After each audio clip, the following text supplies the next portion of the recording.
Start करते हैं guide का 25 के पार्ट 3 की वीडियो को। पहले टॉपिक में हम देखेंगे एक्स्ट्रासेलुलर फ्लूइड और इंट्रासेलुलर फ्लूइड की वॉल्यूम चेंजेस को स्टडी करेंगे। ठीक हो की बात। क्या वजूहत होती है इसकी? बहुत सारी वजूहत होती हैं। जिस तरह मिसाल के तौर पे वाटर प्रॉपर्ली एक्सक्रीट नहीं हो रहा बॉडी से तो रिटेंशन हो सकती है, आपके पास रीनल रिटेंशन ऑफ वाटर। ठीक है। इसी तरह बहुत ज्यादा वाटर जाया हो रहा है स्वेट वगैरह की वजह से, या इंसान पी बहुत थोड़ा पानी रहा है तो डिहाइड्रेशन वगैरह हो सकती है, या ये भी हो सकता है कि आप वेन्स के अंदर कुछ सोल्यूशन वगैरह इंजेक्ट कर रहे हैं उसकी वजह से फर्क। तो बहुत सारे कॉजेस हो सकते हैं वॉल्यूम चेंजेस के। अलबत्ता दो बातें जो आपने जहन में रखनी है इन चीज़ों को स्टडी करते हुए। पहली बात ये कि वाटर की मूवमेंट बहुत रैपिड होती है। ठीक है। यानी कि दो साइड पे अगर कंसंट्रेशन डिफरेंस है तो वाटर, सारी बात आपको पता है ना, ऑस्मोसिस होती है ताकि कंसंट्रेशन को सेम किया जा सके। तो ये बहुत रैपिडली होगा और बहुत जल्दी दोनों साइड की कंसंट्रेशन को सेम कर लिया जाएगा, पहली बात। दूसरी बात आपको ये पता होनी चाहिए कि यहाँ पे हम देखेंगे कि जो सॉल्यूट्स है ना वो तकरीबन इम्परमिएबल होते हैं। यानी मिसाल के तौर पे अगर एक साइड पे मैं को बहुत कंसंट्रेटेड सोल्यूशन है, एक साइड पे कम कंसंट्रेटेड है, तो ऐसा नहीं होगा कि सोल्यूट इस साइड से इस साइड पे चला जाए, क्योंकि आपके पता है जो नॉर्मल सेल की मेम्ब्रेन होती है वो सोडियम क्लोराइड इन चीज़ों के लिए बहुत हद तक इम्परमिएबल होती है। ठीक हो गई बात। तो ऐसा नहीं होगा कि सोल्यूट यहाँ से यहाँ चला जाए ताकि यहाँ की कंसंट्रेशन बढ़ जाए, बल्कि वाटर के ऊपर सारी जिम्मेदारी आएगी। वाटर बेचारे को इस तरफ से इस तरफ ऑस्मोसिस के थ्रू आना पड़ेगा ताकि दोनों साइड की कंसंट्रेशन को सेम किया जा सके। तो बस दूसरा पॉइंट ये ध्यान में होना चाहिए कि solutes are almost impermeable. Done हो के बाद अब हम देखेंगे मुख्तलिफ सोल्यूशंस के क्या इफेक्ट्स आ रहे होते हैं बॉडी के इंट्रासेलुलर और एक्स्ट्रासेलुलर फ्लूइड में। पहली बात याद रखना, हम जो भी फ्लूइड डालेंगे वो किस में डालेंगे? एक्स्ट्रा सेलुलर फ्लूइड में, क्योंकि आपको पता है ब्लड वगैरह में इंजेक्ट करते हैं हम डालते हैं एक्स्ट्रा सेलुलर फ्लूइड में। तो ये आप देखिएगा, हम मुख्तलिफ एग्जांपल्स को स्टडी करते हैं। ये देखिएगा जनाबी वाली येलो वाला इंट्रासेलुलर फ्लूइड है, एक सेल है, उसके इर्द गिर्द ब्राउन वाला एक्स्ट्रा सेलुलर फ्लूइड है, उसकी सराउंडिंग है। ठीक होगी बात। एज्यूम कर लीजिएगा कि सेल के अंदर हमारे पास वॉल्यूम है 2 लीटर्स और जो आपके पास नंबर ऑफ पार्टिकल्स है ना, या आपके लिए ऑस्मोल्स, वो समझ लें ऑलमोस्ट 20 हैं। ठीक है। और सेल के बाहर यानी एक्स्ट्रासेलुलर फ्लूइड में 4 लीटर्स और पार्टिकल ऑस्मोल्स कितने हैं?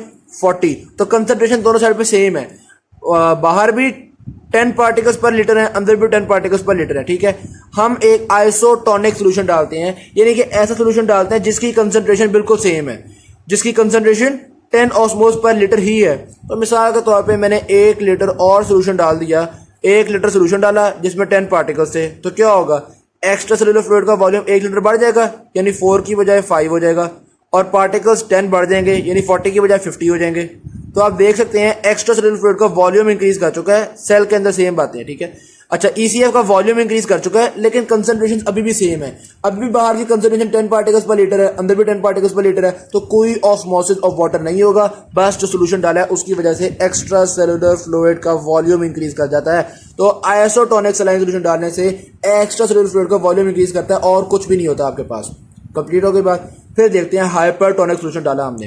हाइपरटोनिक सोल्यूशन में क्या होगा? देखो जी, आपके पास जनाबी वाली सेल के अंदर वही है 2 लीटर्स वॉल्यूम है और 20 पार्टिकल्स हैं। सेल के बाहर यानी एक्स्ट्रासेलुलर फ्लूइड में 4 लीटर वॉल्यूम है और 40 पार्टिकल्स हैं। मैंने एक हाइपरटोनिक सोल्यूशन डाला, यानी ऐसा सोल्यूशन डाला जिसके 1 लीटर में, सिर्फ 1 लीटर में 80 पार्टिकल्स थे। ये समझ लो, ये मैंने एक इसके अंदर ये ट्यूब में उल्टा रहा हूं, इसमें 1 लीटर में 80 पार्टिकल्स थे। तो अब क्या होगा? सेल के अंदर तो भी फिलहाल सेम है ना, सेल के अंदर 2 लीटर है और 20 पार्टिकल्स हैं, यानी कि कंसंट्रेशन कितनी है? 10 पार्टिकल्स पर लीटर। और बाहर अब क्या हो जाएगा? जब ये 1 लीटर डाल गया तो 4 लीटर की बजाय कितना हो जाएगा? 5 लीटर, और 80 पार्टिकल्स ऐड हो चुके हैं। तो आप कह सकते हैं 80 + 40 120 पार्टिकल्स हो गए हैं। तो अब आप देख सकते हैं बाहर कंसंट्रेशन बहुत ज्यादा इंक्रीज कर चुकी है। वैसे भी आपको विजुअली भी नजर आ रहा होगा नंबर ऑफ पार्टिकल्स मैंने कितने ज्यादा बाहर बनाए हुए हैं। तो बाहर कंसंट्रेशन बहुत ज्यादा हो चुकी है। यहाँ पे एक बहुत बड़ा कंसंट्रेशन डिफरेंस आ चुका है। सेल के अंदर तो सिर्फ 10 पार्टिकल्स पर लीटर है, जबकि सेल के बाहर देखा जाए तो 20 से भी ज्यादा पार्टिकल्स पर लीटर है। कोई 23-24 पार्टिकल्स पर लीटर बनेंगे। मैं अगर आपको कैलकुलेट करके दिखाऊं तो ये देखो 120 डिवाइडेड बाय 5, ये 24 पार्टिकल्स पर लीटर है बाहर, और अंदर सिर्फ 10 पार्टिकल्स पर लीटर है। ये देखो 20 डिवाइडेड बाय 2, तो अंदर सिर्फ 10 पार्टिकल्स पर लीटर है, बाहर 24 पार्टिकल्स पर लीटर है। तो कंसंट्रेशन डिफरेंस बहुत ज्यादा आ चुका है। कंसंट्रेशन डिफरेंस आ चुका है। अब क्या होगा? ऑस्मोसिस होगा। ऑस्मोसिस ऑफ वाटर आपको पता है हमेशा from lower concentration towards higher concentration होता है। ठीक है। तो अंदर लोअर कंसंट्रेशन है, कितनी अंदर कंसंट्रेशन? 10 ऑस्मोल्स पर लीटर या 10 पार्टिकल्स पर लीटर, और अंदर यहाँ पे कितनी है? 24 पार्टिकल्स। तो जाहिर सी बात है ऑस्मोसिस होगी वाटर की बाहर की तरफ। एज्यूम करें, अच्छा, जब ऑस्मोसिस होना शुरू होगी तो बाहर का वॉल्यूम बढ़ना शुरू हो जाएगा, ऑस्मोल्स सेम रहने हैं, क्योंकि हमने कहा था यहाँ पे स्टडी किया था कि ऑस्मोल्स जो है वो इम्परमिएबल है, वो मेम्ब्रेन के क्रॉस नहीं जाएंगे, वो सेम रह रहे हैं। ठीक होगी बात। तो अब हम कहेंगे कि जब वाटर बाहर की तरफ जाना शुरू होगा, अंदर का वॉल्यूम कम हो जाएगा, बाहर का वॉल्यूम ज्यादा होना शुरू हो जाएगा। तो क्या हो रहा है, आपके पास सेल जो है वो श्रिंक होता चला जा रहा है। कब तक वाटर का ऑस्मोसिस होता रहेगा? जब तक दोनों साइड पे कंसंट्रेशंस बराबर ना हो जाए।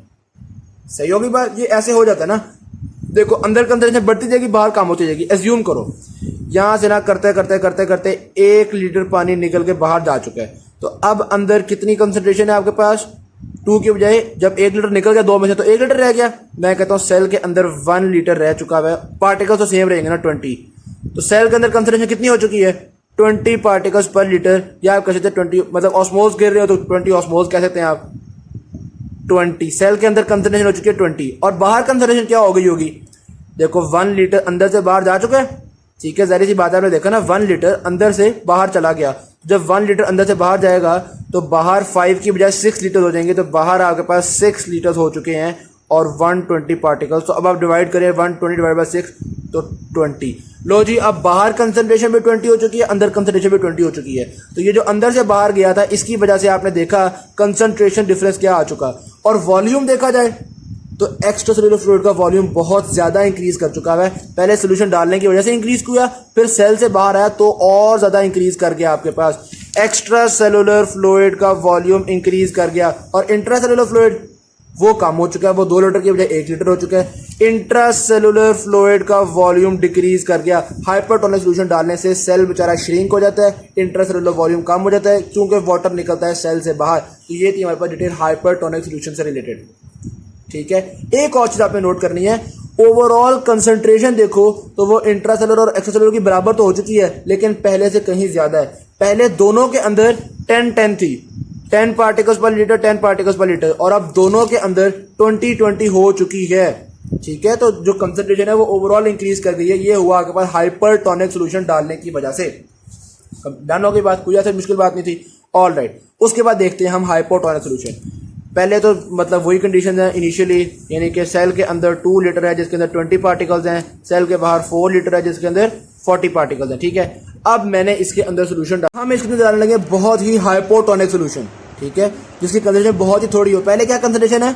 सेल के अंदर भी 10 पार्टिकल्स पर लीटर, बाहर भी 10 पार्टिकल्स पर लीटर। ठीक है, अब हम इतना हाइपोटोनिक सोल्यूशन डाल रहे हैं जिसके 8 लीटर्स में सिर्फ और सिर्फ 10 पार्टिकल्स हैं। 8 लीटर्स में सिर्फ और सिर्फ 10 पार्टिकल्स हैं। तो अब मैं इसको 8 लीटर्स को ऐड कर दूं जी। अब 8 लीटर्स को देखिएगा, ये 8 लीटर्स ऐड हो गए ना, तो 4 लीटर्स की बजाय ईसीएफ का वॉल्यूम कितना हो गया? 12 लीटर्स, और सिर्फ 10 पार्टिकल्स आए हैं। तो पार्टिकल की तादाद देखी जाए तो ईसीएफ में 40 से सिर्फ 50 इंक्रीज की है। तो ये इतना हाइपोटोनिक सोल्यूशन डालने की वजह से, इतनी कम कंसंट्रेशन का सोल्यूशन डालने की वजह से ओवरऑल ईसीएफ की कंसंट्रेशन कम हो चुकी है। कैसे कम हो चुकी है? देखो, अब 50 पार्टिकल्स है ना 12 लीटर्स में, तो ये देखो 50 डिवाइडेड बाय 12, यानी कि ईसीएफ की कंसंट्रेशन 4.1 हो चुकी है। 4.1, पहले 10 थी। अब इतना हाइपोटोनिक, इतना लो कंसंट्रेशन सोल्यूशन डाला है कि उसकी कंसंट्रेशन कम होकर 4.1 हो चुकी है। क्लियर हो गई बात? अच्छा, उसके बाद आगे देखिएगा, इंट्रासेलुलर फ्लूइड की वही है, 10 ही है, जो पहले थी अभी तक वही है। अच्छा, अब क्या करेंगे? जाहिर सी बात है, जब अंदर कंसंट्रेशन इतनी हाई है, बाहर कंसंट्रेशन लो है, तो ऑस्मोसिस ऑफ वाटर होगा from low concentration towards high concentration. ऐसे ही है, यानी कि ऑस्मोसिस ऑफ वाटर होगा from ECF to ICF. Fluid अंदर की तरफ जाना शुरू हो जाएगा। फ्लूइड अंदर की तरफ जाएगा जब तक अंदर की कंसंट्रेशन इतनी कम हो जाए और बाहर की कंसंट्रेशन इतनी ज्यादा हो जाए कि दोनों बराबर हो सकें। सही हो गई ना बात? जाहिर बात है, जहां से वाटर निकल रहा है वहां कंसंट्रेशन तो बढ़ती जाएगी, और जहां वाटर आ रहा है वहां कंसंट्रेशन घटती जाएगी। तो ये 10 से घटती जाएगी, ये 4 से बढ़ती जाएगी, अल्टीमेटली दोनों ने बराबर होना है। कैसे बराबर होगा? देखो जी, मिसाल के तौर पे इस 12 लीटर में से 2 लीटर जो है वो अंदर चला गया, तो ये कितना रह गया? 10 लीटर्स। और जब 2 लीटर अंदर गया तो अंदर कितना हो गया? 4 लीटर्स। अब कंसंट्रेशन कैलकुलेट करो जरा। बाहर की कंसंट्रेशन है जी 50 पार्टिकल्स डिवाइडेड बाय 10, 5 पार्टिकल्स पर लीटर, और अंदर क्या कंसंट्रेशन है? 20 डिवाइडेड बाय 4, 5 पार्टिकल्स पर लीटर। तो अब अंदर और बाहर दोनों तरफ कंसंट्रेशन आपके पास 5 पार्टिकल्स पर लीटर हो चुकी है। ओवरऑल देखा जाए वॉल्यूम, जाहिर सी बात है, देखो आपने डाला, बाहर वॉल्यूम बहुत बढ़ गया था, और अब चूंकि सेल के अंदर ऑस्मोसिस हुआ है तो सेल के अंदर भी वॉल्यूम बढ़ गया है। तो सेल का वॉल्यूम देखो 2 लीटर से 4 लीटर हो गया है, और ईसीएफ का वॉल्यूम देखो 4 लीटर से 10 लीटर हो गया है। ठीक है, अल्टीमेटली अगर आप देखें तो आपके पास ईसीएफ और आईसीएफ दोनों के वॉल्यूम इंक्रीज कर गए, और कंसंट्रेशन देखी जाए तो अल्टीमेटली शुरू वाली कंसंट्रेशन से दोनों की कंसंट्रेशन कम है। बराबर जरूर हो चुकी है, लेकिन पहले वाले से तो कम है ना। तो हाइपोटोनिक सोल्यूशन डालने से ओवरऑल कंसंट्रेशन कम, दोनों की कंसंट्रेशन कम हो जाती है, और हाइपरटोनिक डालने से दोनों की कंसंट्रेशन इंक्रीज कर जाती है। वो चीज़ आपने देख ली थी, ठीक होगी बात। ये जो हाइपरटोनिक है ना, इसको गाइटर में उन्होंने कुछ और वैल्यू के साथ जरा डिटेल से डिस्कस किया है। मैंने यहाँ पे इसलिए आपके पास सिंपल वैल्यू डिस्कस कर ली थी, ताकि जब वो कॉम्प्लेक्स वैल्यू जाए तो आपके पास कोई कंफ्यूजन ना हो, कोई चीज़ आपको मुश्किल ना लगे, ठीक है जी। अब ये गाइटर की वैल्यूज देखते हैं जी, वो क्या डिस्कस कर रहे हैं। लो जी, गाइटर में वो कह रहे हैं सबसे पहले हमारे पास एक्स्ट्रा सेलुलर फ्लूइड में वॉल्यूम कितना है, 14 लीटर्स। अच्छा, एक चीज़ देखिएगा, वो कह रहे हैं हम ये एज्यूम करने लगे हैं कि इंट्रा सेलुलर फ्लूइड और एक्स्ट्रा सेलुलर फ्लूइड की जो परसेंटेज है ना, वो इस तरह से है कि 40% सोल्यूशन इंट्रा सेलुलर है और 20% सोल्यूशन जो है वो एक्स्ट्रा सेलुलर है। तो अगर टोटल 42 लीटर्स होगा तो उसमें से 28 लीटर्स इंट्रा सेलुलर है और 14 लीटर्स एक्स्ट्रा सेलुलर है, यानी 14 लीटर्स इर्द गिर्द है। और अगर ऑस्मोल्स की बात की जाए तो एक्स्ट्रा सेलुलर फ्लूइड में 3900 ऑस्मोल्स हैं। हम कंसंट्रेशन कैलकुलेट करते हैं जी 14 लीटर्स में इतने ऑस्मोल, तो ये देखिएगा 3920 डिवाइडेड बाय 14, आंसर है हमारे पास 280। तो उन्होंने बताया 280 मिली ऑस्मोल्स पर लीटर आपके पास कंसंट्रेशन हो गई। इसी तरह एक्स्ट्रा सेलुलर फ्लूइड की भी कंसंट्रेशन देखें तो पार्टिकल्स उन्होंने आपको बताए हुए हैं इतने हैं, तो 7840 डिवाइडेड बाय 28 लीटर है ना टोटल, तो 28 इज इक्वल टू 280। तो दोनों की कंसंट्रेशन हमारे पास 280 है। इसके अंदर डाला हमने एक हाइपरटोनिक सोल्यूशन, बहुत ही ज्यादा कंसंट्रेशन वाला सोल्यूशन, ठीक है। वो क्या सोल्यूशन था, वो 3% सोडियम क्लोराइड का सोल्यूशन था, 2 लीटर उस सोल्यूशन का वॉल्यूम था। हमने इस परसेंटेज से उस सोल्यूशन की ऑस्मोलैरिटी कैलकुलेट कर ली, जिससे हमने पहले की थी। यहाँ आपको याद है 0.9% NaCl सोल्यूशन की हमने ऑस्मोलैरिटी कैलकुलेट की थी, तो उसी तरह यहाँ भी 0.3% सोल्यूशन की ऑस्मोलैरिटी कैलकुलेट की, तो हमें पता चला कि टोटल इस 2 लीटर सोल्यूशन के अंदर 2051 मिली ऑस्मोल सोडियम क्लोराइड होगा, ठीक है। तो आपको याद होगा ना, यहाँ भी मैंने हाइपरटोनिक बहुत ज्यादा कंसंट्रेशन का सोल्यूशन डाला था, लेकिन यहाँ मैंने आपसे कहा था 1 लीटर सोल्यूशन है जिसमें 80 पार्टिकल्स है। अब इस सिचुएशन में क्या है, 2 लीटर सोल्यूशन है जिसमें 2051 मिली ऑस्मोल्स हैं। तो अब क्या होगा, 2 लीटर सोल्यूशन हमने एक्स्ट्रा सेलुलर फ्लूइड में डाला, तो क्या होगा, एक्स्ट्रा सेलुलर फ्लूइड का वॉल्यूम जो है वो 2 लीटर इंक्रीज कर जाएगा। आप देख सकते हैं 14 लीटर से 16 लीटर हो गया। और इसी तरह से नंबर ऑफ पार्टिकल्स भी एक्स्ट्रा सेलुलर फ्लूइड के अंदर 2000 के करीब इंक्रीज कर देंगे। आप देख सकते हैं पहले तकरीबन 3900 थे, अब आपके पास 5900 हो चुके हैं। अब हम कैलकुलेट करते हैं कंसंट्रेशन। जाहिर बात है, जब बहुत कंसंट्रेटेड सोल्यूशन डालते हैं तो बाहर की कंसंट्रेशन बढ़ जाती है। यहाँ पे आपको याद होगा बढ़ गई थी। अब इसमें देखते हैं यहाँ पे क्या हुआ बेसिकली। अब पार्टिकल्स की तादाद देखें जी, 5971 डिवाइडेड बाय कितने लीटर यानी 16 लीटर्स, ठीक हो गया। तो यानी कि एक्स्ट्रा सेलुलर फ्लूइड की कंसंट्रेशन है 373, ये लिखी हुई है 373, और इंट्रा सेलुलर फ्लूइड की तो अभी सेम है, क्योंकि अभी जाहिर वजह सेल से ना आपको फ्लूइड निकला ना अंदर गया।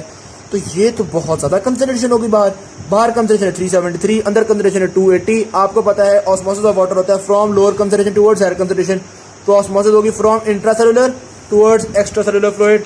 ये आपको याद होगा, हमने कहा था सेल के अंदर से बाहर फ्लूइड जाएगा जब तक दोनों की कंसंट्रेशन बराबर नहीं हुई थी, ठीक है। तो सेल के अंदर से बाहर फ्लूइड जाता रहेगा, बाहर वॉल्यूम बढ़ जाएगा, अंदर वॉल्यूम कम हो जाएगा। तो इसी वजह से सेल बेचारा श्रिंक कर जाता है और ECF का वॉल्यूम इंक्रीज कर जाता है। तो कितना इंक्रीज किया जी, ECF का वॉल्यूम 16 लीटर से इंक्रीज करता करता 19 लीटर हो गया, और बाहर का इंट्रासेलुलर फ्लूइड का वॉल्यूम 28 लीटर से डिक्रीज करता करता 24 हो गया, क्योंकि वजह सेल आपको पता है श्रिंक करते हैं। अब आप कैलकुलेट कर लें, नंबर ऑफ पार्टिकल उतने कितने ही है, पहले भी उतने थे अभी भी उतने ही है, सिर्फ वाटर बाहर इतना ज्यादा आ चुका है कि उसने कंसंट्रेशन को कम कर दिया है। अब आप देखें कंसंट्रेशन 5971 डिवाइडेड बाय 19.02, तो ये आप देख सकते हैं 313, आपके पास 313.9 इतनी कंसंट्रेशन एक्स्ट्रा सेलुलर में भी हो चुकी है, इतनी इंट्रासेलुलर में भी हो चुकी है। अब दोनों की कंसंट्रेशन बराबर हो गई। ओवरऑल अगर आप वॉल्यूम देखें तो हमने क्या कहा था, ओवरऑल वॉल्यूम ECF का बढ़ता है, ICF का घटता है। ये देखें ECF का 14 से 19 हो चुका है, यानी कि बढ़ गया, और ICF का 28 से 24.9 हो गया, यानी कि घट गया। डाउन की बात, ये बात समझ में आ गई। और फिर हमने ये भी कहा था कि हाइपरटोनिक सोल्यूशन डालने से दोनों की ओवरऑल कंसंट्रेशन बढ़ गई, जिस तरह पहले 10 थी दोनों की 20 हो गई। तो आप देख सकते हैं दोनों की कंसंट्रेशन पहले 280 थी, बढ़ के 313.9 313.9 हो चुकी हैं। तो ये एक वैल्यूज के साथ उन्होंने एग्जांपल को डिस्कस कर लिया। बहुत आसान चीज थी, बहुत सिंपल चीज थी। उसके बाद बता रहे हैं कई दफा हम न्यूट्रिटिव पर्पसेस के लिए लोगों में ग्लूकोज सोल्यूशन डालना होता है, तो हम क्या करते हैं, या तो हम डालते हैं आइसोटोनिक ग्लूकोज सोल्यूशन, ताकि सेल से ना आपको पानी बाहर ना आपको ज्यादा अंदर जाए, बस हमने ग्लूकोज सोल्यूशन डाल दिया आइसोटोनिक, सेम कंसंट्रेशन का ग्लूकोज बॉडी यूज कर लेगी, बहुत अच्छी बात है। पानी फालतू बच जाएगा, एक्सक्रीट कर देगी, बहुत अच्छी बात है। एक तो ये हल है। दूसरा हल देखिएगा, दूसरा हम क्या करते हैं, हम हाइपरटोनिक सोल्यूशन डालते हैं, लेकिन बहुत स्लोली डालते हैं। अब यहां पे देखिएगा, अभी तक हमने हर जगह यही पढ़ा है कि सोल्यूट जो है वो मेम्ब्रेन के क्रॉस पास नहीं कर सकता, लेकिन बात असल में ये है बहुत थोड़ी परमेबिलिटी होती है सोल्यूट की मेम्ब्रेन के क्रॉस। तो जब इतनी रैपिड चेंजेस, जब इतना ढेर सारा फ्लूइड डाल देते तो उस कंडीशन में तो वाटर ने ज्यादा काम किया था, सोल्यूट तो बहुत कोई खास काम नहीं कर पाता, ठीक है। लेकिन अब हम कह रहे हैं कि स्लोली हाइपरटोनिक सोल्यूशन डालो। जब स्लोली हाइपरटोनिक सोल्यूशन डालते हैं ना तो होता ये है आहिस्ता आहिस्ता टाइम के साथ साथ ग्लूकोज सेल के अंदर जाती रहती है।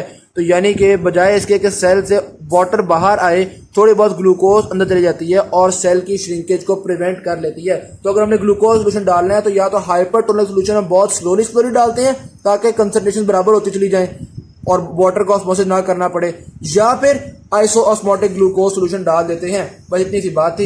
ये जो ग्लूकोज डाल देते हैं, ये ग्लूकोज जारी बात है बॉडी यूज कर लेती है, मेटाबोलाइज कर लेती है, और फिर अगर बॉडी को लगे कि वाटर एक्स्ट्रा हो गया तो वो किडनी वाटर को निकाल देंगी। बहुत सिंपल चीज थी, कोई ऐसी डिफिकल्ट चीज नहीं थी। फिर आती है हमारे पास clinical abnormalities of fluid volume regulation. ये जो फ्लूइड वॉल्यूम की रेगुलेशन है इसके अंदर एबनॉर्मैलिटीज आ सकती है। किस तरह की एबनॉर्मैलिटीज हैं उसको डिस्कस करते हैं। पहली बात तो ये है, एबनॉर्मैलिटी अगर कहीं वॉल्यूम बढ़ रहा है या वॉल्यूम कम हो रहा है, जाहिर बात है वहां पे सोल्यूट ज्यादा हुआ होगा तभी तो वाटर वहां पे ट्रांसपोर्ट हुआ है ना, सीधी सी बात है। तो सोडियम ज्यादातर यहाँ पे किरदार अदा कर रहा हो, तो सोडियम को हम देखने लगे हैं। तो कॉजेज, सोडियम कम हो जाए, कंसंट्रेशन ऑफ सोडियम कम हो उसको कहते हैं हाइपोनेट्रीमिया, और कंसंट्रेशन ऑफ सोडियम ज्यादा हो उसको हम कहते हैं हाइपरनेट्रीमिया, ठीक है। हाइपोनेट्रीमिया क्यों होती है? जिस तरह अगर मैं किसी बंदे से कहूं यार 2 चम्मच जामे शीरी का डालो, उसके अंदर 2 गिलास पानी डालो तो शरबत बना के ले आओ। अब वो शरबत बना के ले आया, मुझे लगा ये शरबत फीका है, तो मैं कहूंगा या तुमने जामे शीरी कम डाला है या तुमने पानी ज्यादा डाला है, ठीक है। तो इसी तरह हाइपोनेट्रीमिया में या सोडियम का लॉस हुआ है या पानी ज्यादा डाल गया है। सही होगी बात? तो ये 2 कंडीशन हो सकती हैं। अब आपको बताते हैं कि सोडियम का लॉस क्यों होता है। सोडियम का लॉस हो सकता है, बंदे को डायरिया है, उसका जीआईटी जो है वो सोडियम अब्जॉर्ब करने के लिए लॉस हो गया, या वॉमिटिंग है, सोडियम इस तरह से बाहर आ गया, या कुछ डाययूरेटिक्स हमने यूज किए हैं, हमने किडनी को कहा सोडियम का अब्जॉर्ब नहीं करना, तो भी हो सकता है सोडियम का लॉस हो जाए, ठीक है। जिस तरह एडिसन्स डिजीज में आपके पास हार्मोनल चेंजेस की वजह से होता है सोडियम का लॉस हो जाए। तो ये मुख्तलिफ चीजें जो कि सोडियम के लॉस की वजह से हाइपोनेट्रीमिया करवा देती हैं। और एक्सेस ऑफ वाटर क्यों हो सकती है? जाहिर बात है एक्सेस ऑफ वाटर तब होगी जब हमने वाटर बहुत ज्यादा रीअब्जॉर्ब कर लिया है। तो आपको पता है एडीएच हार्मोन होता है जो वाटर की रीअब्जॉर्प्शन करवाता है। अगर एक्सेसिव सिक्रीशन ऑफ एडीएच हो जाए तो वाटर बहुत रीअब्जॉर्ब हो जाता है। तो वाटर ज्यादा हो जाए या सोडियम कम हो जाए, हाइपोनेट्रीमिया का बंदे को सामना करना पड़ेगा। और जाहिर बात है जब हाइपोनेट्रीमिया का सामना करना पड़ेगा तो क्या होगा, सेल का वॉल्यूम बहुत इंक्रीज कर जाएगा। आपको याद है जब हाइपोटोनिक सोल्यूशन डाला था तो सेल का वॉल्यूम इंक्रीज कर गया था, सेल एडिमा हो गया था। तो यही बात वो कर रहे हैं कि हाइपोनेट्रीमिया में सेल का वॉल्यूम इंक्रीज कर जाता है। मुख्तलिफ सेल्स के वॉल्यूम इंक्रीज करने से मुख्तलिफ नुकसान हो सकते हैं। मसलन ब्रेन का सेल वॉल्यूम इंक्रीज करने से बहुत से ब्रेन के न्यूरोलॉजिकल सिम्टम आते हैं, जैसे कि हेडेक हो गया, नोजिया हो गया, लेथार्जी हो गई, डिसओरिएंटेशन। ये मुख्तलिफ इश्यूज आना शुरू हो जाते हैं जब ब्रेन के सेल का इस तरह साइज इंक्रीज करता है। अच्छा, ब्रेन ना आपको पता है बड़े हार्ड जगह, मतलब स्कल के अंदर मौजूद है, तो पूरा ब्रेन सूझ नहीं सकता, बहुत बहुत थोड़ा सा वॉल्यूम इंक्रीज कर सकता है ब्रेन का। तो ये बड़ी एक डैमेजिंग किस्म की कंडीशन आ सकती है। या फिर ब्रेन नेक की तरफ बढ़ना शुरू होता है जिसको हम हर्निएशन कहते हैं। तो ये मुख्तलिफ तरह के प्रॉब्लम्स आते हैं हमारे पास। ये प्रॉब्लम्स ज़्यादातर तब आते हैं जब अचानक चेंजेस आए, जब अचानक हाइपोनेट्रीमिया हो। अब वो कह रहे हैं कि अगर हाइपोनेट्रीमिया स्लोली हुआ है तो फिर चेंजेस बहुत थोड़ी होती हैं। क्यों थोड़ी होती हैं मैंने आपको बता दिया था, क्योंकि जब स्लोली चेंज आते हैं ना तो फिर कुछ हद तक सोल्यूट भी एक तरफ से दूसरी तरफ जाके कंसंट्रेशन को बराबर करने की कोशिश करता है। वो कहता है यार वाटर को ना ही जहमत करनी पड़े, मैं थोड़ा बहुत काम कर देता हूँ। स्लोली डालते हैं तो आपको पता है सोल्यूट कुछ हद तक कंसंट्रेशन को बराबर करने की कोशिश करते हैं। यहाँ पे जिस तरह से अगर मैं मिसाल दूँ तो ये होगा, हमने डाला, बाहर बहुत कंसंट्रेशन की कमी है, तो बजाय इसके कि पानी बाहर से सेल के अंदर आए, सेल कहता है यार प्लीज 2 सेकंड, हम थोड़ा थोड़ा करके ना सोडियम बाहर भेज देते हैं ताकि कंसंट्रेशन दोनों साइडों पे बराबर हो जाए, ठीक है। तो सेल से सोडियम बाहर जाना शुरू होती है ताकि कंसंट्रेशन बराबर हो जाए जब हाइपोनेट्रीमिया स्लोली प्रोग्रेस करता है। अच्छा, यहाँ पे ना एक और बड़ी मजेदार बात है। क्या बात है जी? इंसान में हुआ हाइपोनेट्रीमिया, ठीक है, ब्रेन सेल्स ने आहिस्ता आहिस्ता सोडियम बाहर निकालना शुरू कर दिया कि यार चलो तुम बाहर चले जाओ, खैर है। इतने में हमें होश आया, डॉक्टर साहब को पता चला कि यार बंदे को हाइपोनेट्रीमिया हुआ है, ओए इसको सोडियम की जरूरत है, 1.5 सोडियम डाल दो। हमने जनाबे वाली 1.5 सोडियम डाल दिया ताकि बंदे का ईसीएफ का नॉर्मल हो जाए, ठीक है। ब्रेन बेचारा तो अपना सोडियम निकाल चुका, ठीक है, वो तो ब्रेन के सेल्स तो आराम से निकाल चुके। आपने रैपिडली फौरी तौर पे बाहर की कंसंट्रेशन बराबर कर दी। जैसे ही बाहर की कंसंट्रेशन मतलब दोबारा इंक्रीज करेगी, ब्रेन अपने सोडियम से देखो वापस आओ, ऐसा होता है, ठीक है। अगर तो बहुत रैपिडली आपने इंक्रीज किया है तो ब्रेन बेचारे के अंदर इतनी शक्कत ही नहीं होती, वो अपने सारे सोडियम को वापस ला ही नहीं पाता। सही है। तो भाई डॉक्टर साहब अगर आपको पता चल भी गया ना कि हाइपोनेट्रीमिया है तो आहिस्ता आहिस्ता करके कंसंट्रेशन इंक्रीज करो ताकि ब्रेन आहिस्ता आहिस्ता अपने सोडियम को वापस बुला सके। अगर आपने अचानक कंसंट्रेशन को नॉर्मल की तरफ ले गए ना तो ब्रेन बेचारा जो अपना सोडियम भेज चुका है वो अचानक उसको वापस नहीं ला सकेगा। तो outpace the brain's ability to recapture the solutes lost। वो जो उसने आहिस्ता आहिस्ता भेजे थे ना वो उनको वापस नहीं ला सकेगा, मुख्तलिफ मसले हो जाएंगे, डीमाइलिनेशन हो सकती है, इससे ब्रेन के सेल्स की इंजरी हो सकती है, बहुत ज़्यादा नुकसानदेह चीज़ है। डन होने के बाद आखिर में ये बात बताई हुई है हाइपोनेट्रीमिया बहुत इंपॉर्टेंट है क्योंकि क्लिनिकली ये बहुत ज़्यादा पाई जाने वाली चीज़ है as compare to hypernatremia. Done होने के बाद अब हम देखते हैं हाइपरनेट्रीमिया। यानी कि हाइपरनेट्रीमिया की मिसाल ऐसी है कि जिस तरह मैं एक बंदे से कहूँ कि 2 चम्मच जामे शरीक डालो, 2 गिलास पानी के डालो और शरबत बना के ले आओ। वो शरबत लाता है, शरबत निकला बहुत ही मीठा। मैं कहता हूँ या तुमने जामे शरीक ज़्यादा डाला होगा या तुमने पानी थोड़ा डाला होगा। ठीक है, तो यही बात है, या तो एक्सेस ऑफ सोडियम है या लॉस ऑफ वाटर है।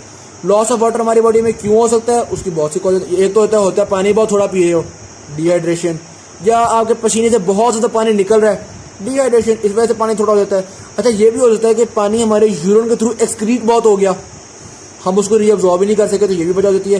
क्यों नहीं रीअब्जॉर्ब कर सके, वो एडीएच हार्मोन जो कि किडनी से कहता है वाटर को रीअब्जॉर्ब करो, हमने वो एडीएच हार्मोन ही कम बनाया है, तो इसको हम कहते हैं सेंट्रल डायबिटीज इंसिपिडस। इसमें भी होता है कि वाटर ज़ाया हो गया, या हो सकता है एडीएच तो बनाया लेकिन किडनीज ने एडीएच की बात ही नहीं मानी। ठीक है, तो इस कंडीशन में हम कहते हैं kidneys can not respond to ADH, और किडनीज ने वाटर को रीअब्जॉर्ब किया ही नहीं, यहाँ भी वाटर का लॉस हो जाएगा। इसको हम कहते हैं नेफ्रोजेनिक डायबिटीज इंसिपिडस। तो ये मुख्तलिफ कॉजेज हैं जिसके अंदर वाटर का आपके पास लॉस हो सकता है। वाटर लॉस की कॉजेज देख लिए, उसके अलावा एक्सेस सोडियम के क्या कॉजेज हो सकते हैं। एक्सेस सोडियम के कॉजेज हो सकते हैं कि यार एक आपके पास एल्डोस्टेरोन हार्मोन होता है जो कि सोडियम को एब्जॉर्ब करवाता है, ठीक है, रीअब्जॉर्ब करवाता है।